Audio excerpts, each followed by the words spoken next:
एक जो स्टूडेंट्स को सबसे बड़ी कंफ्यूजन होती है 12th क्लास के बाद वो ये कि टोटल परसेंटेज कैसे कैलकुलेट की जाए। क्योंकि दिक्कत यहाँ पे आती है कि कुछ स्टूडेंट्स ने एडिशनल सब्जेक्ट्स लिए हुए होते हैं, तो उनके टोटल सब्जेक्ट्स कभी कभार 5 की जगह पे 6 होते हैं। और जो जनरली जिनके 5 ही होते हैं उन्हें तो कोई दिक्कत नहीं होती, उनका तो डायरेक्टली परसेंटेज आ जाता है। लेकिन जब ये एडिशनल सब्जेक्ट आ जाता है और नंबर ऑफ सब्जेक्ट्स इंक्रीज हो जाते हैं, उस सिचुएशन में कैसे हम डिसाइड करें कि हमारी 12th की परसेंटेज कितनी मानी जाएगी और टोटल परसेंटेज कितनी होगी। इस चीज को दोस्तों डेडिकेटेडली इस वीडियो में हम लोग डिस्कशन करने जा रहे हैं और आपकी सारी डाउट इससे जुड़ी हुई आई होप इस वीडियो के बाद क्लियर हो जाएंगी। तो चलिए दोस्तों, बिना किसी देरी के आज के इस वीडियो की शुरुआत करते हैं।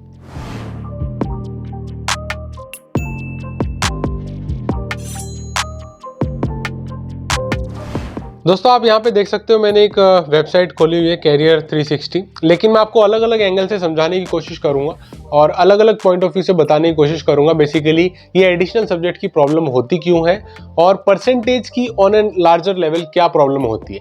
पहले तो आप ये समझो, अगर आपके 5 सब्जेक्ट है 12th क्लास में, ठीक है, तो आप क्या करते हो, टोटल मार्क्स जितने भी आए हो उसे डिवाइड बाय 5 करते हो, आपकी परसेंटेज आ जाती है। बड़ा सीधा सीधा हिसाब है। और टोटल मार्क्स करते हुए आप बेसिकली प्रैक्टिकल के मार्क्स और थ्योरी के मार्क्स दोनों को मिला के टोटल कैलकुलेट करते हो। ठीक है, बड़ी आसान सी बात है, कोई दिक्कत नहीं है इसमें, तो बिल्कुल क्लियर है। लेकिन प्रॉब्लम यहाँ पे आती है अगर आपके 5 की जगह पे 6 सब्जेक्ट्स हो। अभी 6 कैसे होंगे जब 12th क्लास हो, सबकी सेम है, 12th ग्रेड पूरा ऑल ओवर इंडिया सेम है। लेकिन दिक्कत यह है कि एडिशनल सब्जेक्ट्स ऑफर किए जाते हैं। मान लो आपने एक एडिशनल लैंग्वेज लिया हुआ है या कोई और फिजिकल ट्रेनिंग का एडिशनल सब्जेक्ट लिया हुआ है, तो ये एडिशनल सब्जेक्ट बड़ी प्रॉब्लम क्रिएट करते हैं। क्यों? क्योंकि आपको ओवरऑल परसेंटेज कैलकुलेट करने में कंफ्यूजन रहती है हमेशा कि क्या परसेंटेज होगी मेरी, एग्रीगेट मार्क्स कितने लिखूंगा मैं। तो सबसे पहली चीज तो दोस्तों, आप कहां पे एग्रीगेट मार्क्स लिखना चाहते हैं वो इंपॉर्टेंस रखते हैं। क्योंकि पहली चीज ये समझो कि हर जगह पे जब आप एडमिशन लेने जाते हो, 12th के बाद आप एडमिशन लोगे अंडर ग्रेजुएशन में कहीं ना कहीं, तो उस सिचुएशन में आप समझो जैसे बीटेक के लिए ले रहे हैं तो हर कॉलेज का अलग अलग क्राइटेरिया होता है। तो जहां पे आपको जाना है, या तो उस काउंसलिंग अथॉरिटी का या उस कॉलेज का, स्पेसिफिक कॉलेज में आपको जाना है, उसका क्राइटेरिया समझने की कोशिश करो। अगर उन्होंने साफ साफ लिखा हुआ है, जैसे कि आगे मैं दिखाऊंगा आपको, अगर उन्होंने साफ साफ लिखा हुआ है physics chemistry mathematics aggregate marks, उस सिचुएशन में आप सिर्फ फिजिक्स केमिस्ट्री मैथमेटिक्स के मार्क्स को ऐड करो। लेकिन अगर नहीं लिखा गया है तो कैसे ऐड होंगे वो बताने की कोशिश करते हैं और इस डिस्कशन को थोड़ा और वैल्यूएबल बनाते हुए आगे चलते हैं। अब यहाँ पे आपको सैंपल के तौर पे एक मार्कशीट मैंने यहाँ पे ओपन की हुई है। ठीक है, ये डमी है, डाटा लगा हुआ है, तो किसी की प्राइवेसी का हनन नहीं हो रहा है यहाँ पे, टेंशन मत लेना। ठीक है, यहाँ पे आप देखो दोस्तों, यहाँ पे क्या लिखा हुआ है कि English, Hindi, history, home science, tourism, ये 5 सब्जेक्ट बनते हैं नीचे। लेकिन एक एडिशनल सब्जेक्ट भी है जिसको फिजिकल एजुकेशन कहा जा रहा है, जहां पे ओवरऑल लेवल पे अगर आप देखोगे तो 91 मार्क्स लिखे हुए हैं, 61 प्लस 30, 91 मार्क्स इसके टोटल बने हुए हैं। और यहाँ पे टोटल आप देखोगे तो 80 और 88, 95, 90 और 81 मार्क्स बने हुए हैं। तो स्टूडेंट का क्या अटेंशन होता है, जिसकी ऐसी मार्कशीट होती है जहाँ पे एडिशनल एक सब्जेक्ट होता है, वो ये सोचता है काम करता हूँ जो बेस्ट ऑफ 5 है उसको लगा देता हूँ। यानी फिजिक्स केमिस्ट्री मैथमेटिक्स वगैरह वगैरह देखी जाएगी, जो टॉप बेस्ट आ रहे हैं उनको लगा के मैक्सिमम परसेंटेज बनेगी, मैं क्वालिफाई हो जाऊंगा, फॉर्म भर देता हूँ।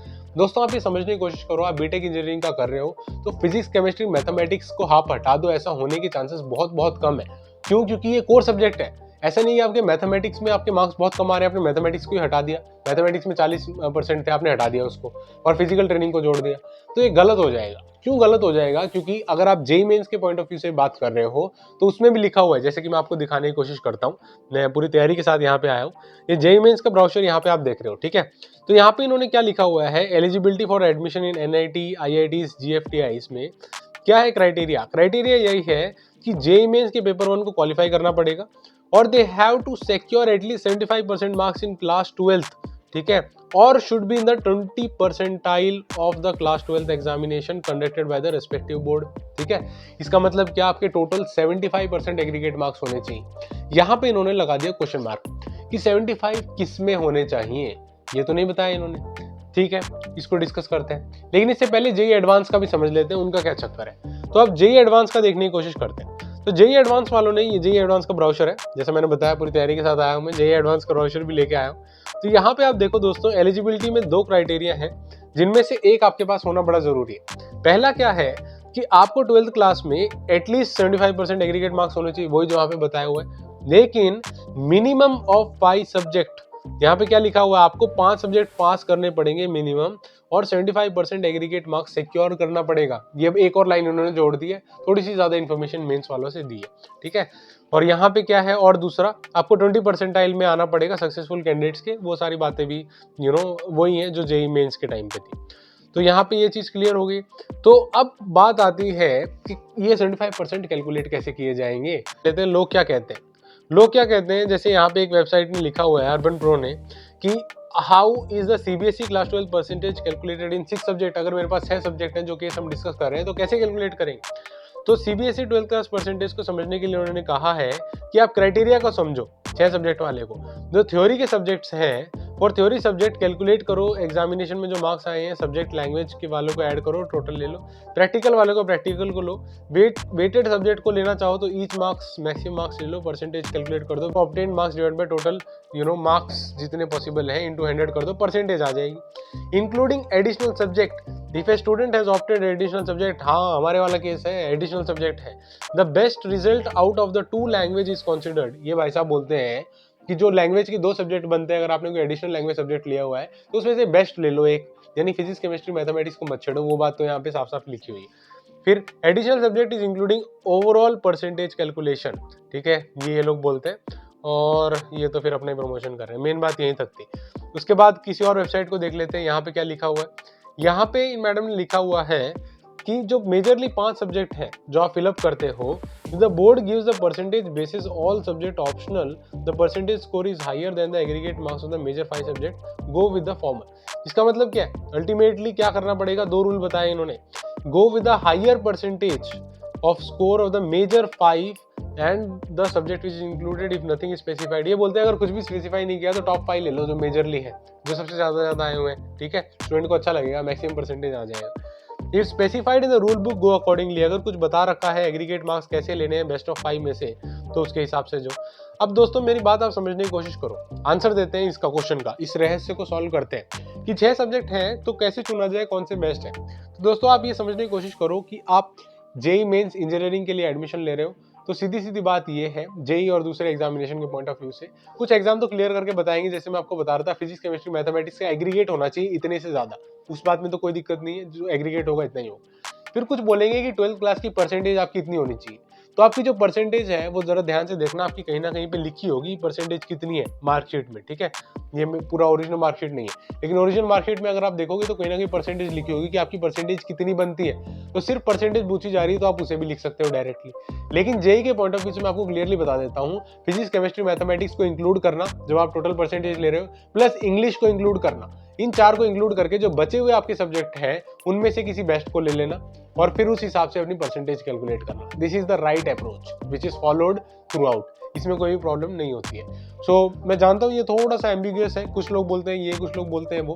तो जो है जिस बोर्ड में आप रजिस्ट्रेशन कर रहे हो, बेसिकली जिस काउंसलिंग अथॉरिटी में रजिस्ट्रेशन कर रहे हो, कॉलेज में रजिस्ट्रेशन कर रहे हो, वो कभी कभार क्लियर कट आपको दे देते हैं चीजें, लेकिन नहीं दिए, जैसे यहाँ पे मैंने कुछ केसेस आपको बताए हैं, तो आप ऐसे ही लेके चलना। फिजिक्स केमिस्ट्री मैथमेटिक्स तो डेफिनेटली लेना, फिर इंग्लिश भी इंक्लूड कर लेना उसमें, और जो बचे हुए सब्जेक्ट हैं उनमें से आप बेस्ट ऑफ योर स्कोर ले लेना और फिर उन सभी के टोटल को ऐड करना, 5 सब्जेक्ट को डिवाइड बाय 5 करना, इंटू 100 करना, वो आपकी परसेंटेज आ जाएगी। वो परसेंटेज ही आपको मेंशन करनी होगी हर जगह, और उसी हिसाब से आप डिसाइड कर सकते हो कि आप बेसिकली एलिजिबल भी हो या नहीं, ठीक है। आई होप चीजें बहुत हद तक क्लियर है। तो this was your answer for the additional subject. काफी सारे स्टूडेंट्स कंफ्यूजन में थे कि कैसे एडिशनल सब्जेक्ट है तो मैं कैलकुलेट करूँ अपने मार्क्स, कैसे मैं एलिजिबल हूँ किसी एग्जाम के लिए, किसी के लिए नहीं। तो आई होप इससे सारी बातें यहाँ पे क्लियर हो चुकी हैं, ठीक है। And respectively answer will also depend upon where you are applying, जैसा कि ऑलरेडी मैं आपको जस्टिफाई भी कर चुका हूँ। जहाँ पे आप अप्लाई कर रहे हैं तो हो सकता है उस एप्लीकेशन के बेसिस पे डिफर करे जो सिचुएशन रहती है। मान लो वही बोर्ड ही क्लियरली बता देगा आपको, काउंसलिंग अथॉरिटी क्लियरली बता देगा कि क्या आपको कंसिडर करना है और कौन से सब्जेक्ट कंसिडर नहीं करने, कभी कभार वो भी क्लियरली बता देते हैं। तो आई होप चीजें बहुत हद तक क्लियर है दोस्तों। और जेई मेंस की मैंने इस वीडियो में बात की है। आप जो जेई मेंस के बारे में कुछ जानना चाहते हैं तो मैं अक्सर जेई मेंस के बारे में बहुत वीडियोस बनाता रहता हूँ और बहुत इन्फॉर्मेटिव वीडियोस बनाता हूँ। आप चाहे तो मेरी यूट्यूब की प्लेलिस्ट को जाके चेकआउट कर सकते हो। और जेई मेंस की एलिजिबिलिटी मैंने बताते हुए आपको ये बताया हुआ है कि जेई एडवांस की एलिजिबिलिटी क्या है। कुछ लोग सोचते हैं जेई एडवांस में जेई मेन में अच्छे नंबर आ जाए और जेई एडवांस दे देंगे, आईआईटी में एडमिशन हो जाएगा, लेकिन जेई एडवांस की एक एलिजिबिलिटी है जो बहुत इंपॉर्टेंट रोल प्ले करती है। तो उस एलिजिबिलिटी वाली वीडियो को भी देखना चाहते हो तो डायरेक्टली जो स्क्रीन के ऊपर वीडियो हो रही है उसे क्लिक करके देख सकते हो। वीडियो देखने के लिए बहुत बहुत शुक्रिया दोस्तों, thank you so much for watching. जय हिंद, वंदे मातरम।